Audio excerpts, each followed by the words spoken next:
As a guy that keeps a bunch of animals that they love to death, there's really two things that scare the heck out of me. One is fire, because it's absolutely devastating. The other is if someone actually breaks in and tries to steal your animals. And one of those things actually happened last night.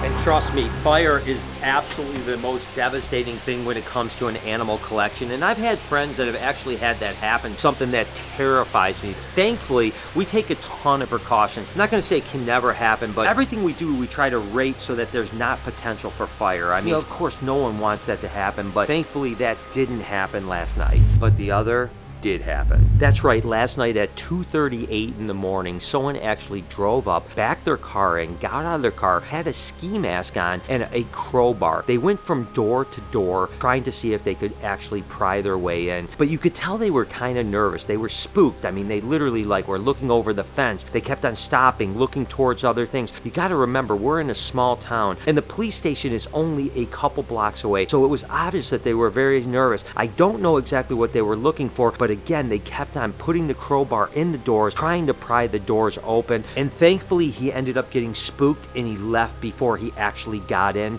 but not before he broke my door. So obviously we got the footage that you guys saw, and we saw the car. We saw that it's a smaller car. It's kind of a white, maybe a light gray color car, but we couldn't see it really well. So we went over to Bill and Sally at the gas station, knowing that they have cameras in the back as well. And we were able to get a really good shot, not only of the car driving in, but we also saw that a police car drove by, and that's probably what spooked the person, and actually they got in their car and went away. And these animals mean more to me than anything. I mean, way more than money. I mean, these things aren't a value. These things are something that I love. They're my family, and I love them. And thankfully, we have an amazing relationship with the police force here in Utica. So they're always keeping an eye on our building in the middle of the night throughout the entire day to make sure that nothing happens. I'm so thankful that they did a patrol and it spooked that person to get in, because I don't know what his motivation was. I don't know if this is someone that had been to the Reptarium and saw something they wanted to steal. I don't know if it was someone that wanted to just come in and see if there was money in the cash register. I don't know if this is like an acquaintance of mine that's been here for a tour or something like that and thought that they could break it. I don't know if it was a reptile person. I don't know if it was just a thief just thinking that there might be something in here. I really don't know. The one thing I found interesting is that, number one, it was a small car. Number two, they didn't have anything like bags or boxes or anything like that. So I don't really know what the intentions of that person was. And that makes it even a little bit more freaky, doesn't it? The fact is, if someone wanted to break in and steal my animals, I would rather give them money. I mean, if they were going to take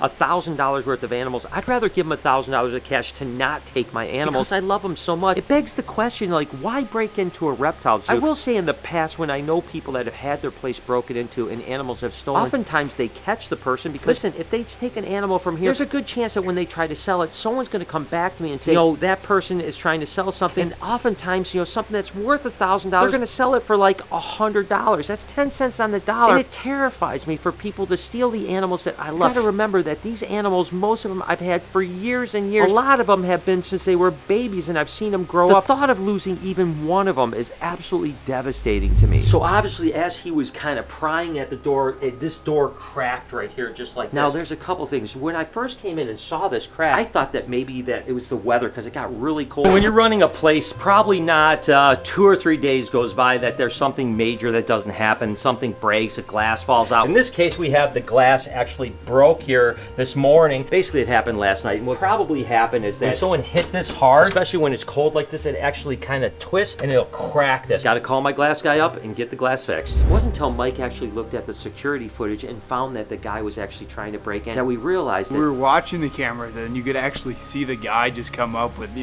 a 4.5-foot crowbar. It's like that big around. Like, it's industrial strength, okay? It made my heart sink to think that somebody would try to break in and do harm to this place. We always joke about that we spend more time here than we do with our own friends and family and stuff. I don't know what I would do if somebody came in and just stole a bunch of the animals, because they're really like my family too. Me kind of take care of this place all the time. This is one of my favorite snakes here. And to think that, he's valuable and people might try to steal him it's sad. I even asked Brian if I could sleep right here next to Elvis. I'd stay the night and see if anybody broke through the doors, because that's how much this place means to me. And to think that someone would try to break in, I don't know what I would do. Now, I'm thankful, number one, that he didn't get in, but I'm also thankful that this glass didn't break out, because if this glass broke out and it was in the single digits last night, all that air was going to come in here. And who knows what kind of damage it would have done to all the animals in here, dropping the temperature down, 15, 20, 30, 40 degrees before our alarms went off and basically alerted us. Now, we do have a temperature alarm right here, and when it gets down to 60 degrees in here, it actually goes off and it would alert us. I would have to come here, but then in the middle of the night, I'd have to come here and somehow board this up or stop the weather from coming in. It could have been a lot worse. Not only did he not get in and steal things, but also this window ended up staying intact, which caused the weather to not come in. So, again, I feel like I dodged a huge bullet. So now, what do I do next? The good news is we have a great description of the car, obviously from Bill and Sally, as well as ours. We have the best description we can have with a person with the ski mask on. I mean, we have the idea of the body built, about how tall they were, and also the police have upped their patrols exponentially. They said they would come by here all the time throughout the whole night just to make sure something doesn't happen. We also have now kept the lights on all the time in the back, so it's always really lit up. And then we actually did one other thing that I know will protect this place. Hi, how are you? Good. Like with Guardian Alarm? Oh yeah, hi, come on in. All right. It kind of sucks that we have to spend the money to do this, but hey, to sleep at night we have no choice. We contacted our alarm company. Again, we have cameras, we have breakage, we have motion sensors, all that type of stuff. They have a really cool system. It's going to cost us some money. It's being installed later today, and I'm excited about it. It's actually a camera system that will be throughout the entire outside of the building, and it's monitored 24/7 by our alarm company. And basically what ends up happening is a motion sensing thing. After we're closed at night, if there's any motion back by our building, they actually are alerted. They can see it, and the interesting thing is they can actually talk back to the person. So if that person was there, they would be able to see. They would immediately say like, hey, we've called the police, you better get out of here, or whatever the case is, and they'll actually scare the people off. So from now on, this building is going to be monitored 24/7 by outside surveillance. Now again, it sucks. It costs a bunch of money for the equipment. It also costs a bunch of money per month for the actual monitor. But listen, that's all you can do. I can't take the chance of that happening. We're in a really good neighborhood. Again, we're in this little tiny town. There's police right down the street. I mean, it's crazy to think that someone was so brazen to try to break in here. Like I mentioned, guys, there are so many nights that I stay awake at night just thinking and worrying about this type of scenario, never really thinking that this town, it would ever happen. When I saw the footage of what really happened in the back there, I was a little bit freaked out, I'm not gonna lie. And it made me realize that, guess what? We have to implement a few more things to make sure that stuff like that can't happen again. And one of those might be me sitting outside with a shotgun. Like I had mentioned, these animals aren't, financially things for me. I don't look at these like, oh, Bella is worth this much money. I mean, think about Bella. Without Bella, I don't know that there would be a Reptarium. She meant so much to me. And there's no amount of money that I would ever sell her for. As a matter of fact, the vast majority of the animals in this place, there's no amount of money that I would even consider. I think I've told the story before with Elvis, where someone actually offered me $50,000 for Elvis. Now, Elvis probably from a value standpoint is worth maybe $5,000. And I literally turned it down. I was like, there is no amount of money that you can give me to sell Elvis. So if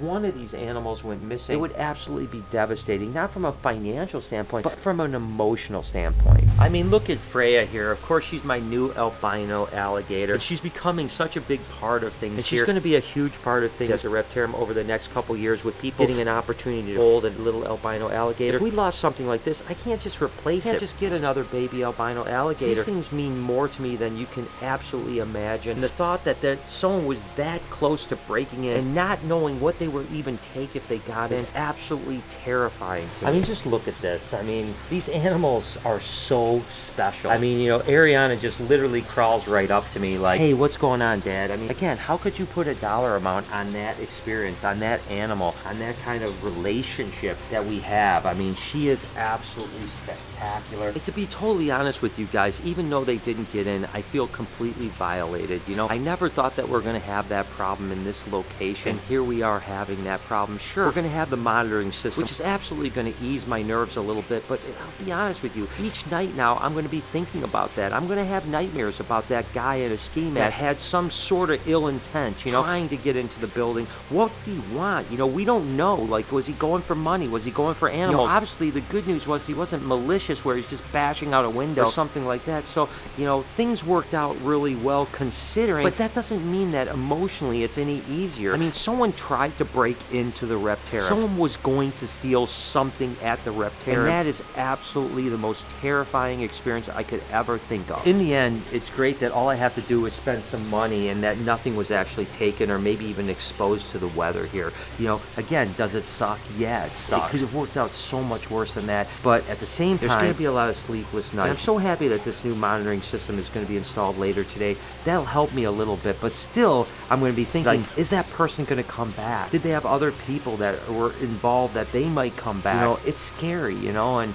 it's just, it's almost like I want to hire someone to just be here 24/7 just to protect the place. It's almost like I want to be here. I just want to put a bed here or whatever. I mean, you know, it's crazy, guys, and you know, I just had to share this experience with you, and I pray that anyone that's keeping animals, some of my friends have had their animals stolen. I mean, listen, even if you have a dog, people have gotten their dogs stolen out of their backyard. A lot of people know someone that's went through this. It's absolutely terrifying, and although we didn't lose anything, it still feels absolutely horrifying, and I just hope that this is the last time that that person ever comes back. Hope you guys enjoyed today's video. If you did, there's a playlist that you can watch all kinds of videos. You can also hit that subscription button. It would mean a lot to me. Also, hit that like button while you're down there. Have a wonderful day, Reptile Army. Remember, be kind to someone, and I promise I'll see you in the next one.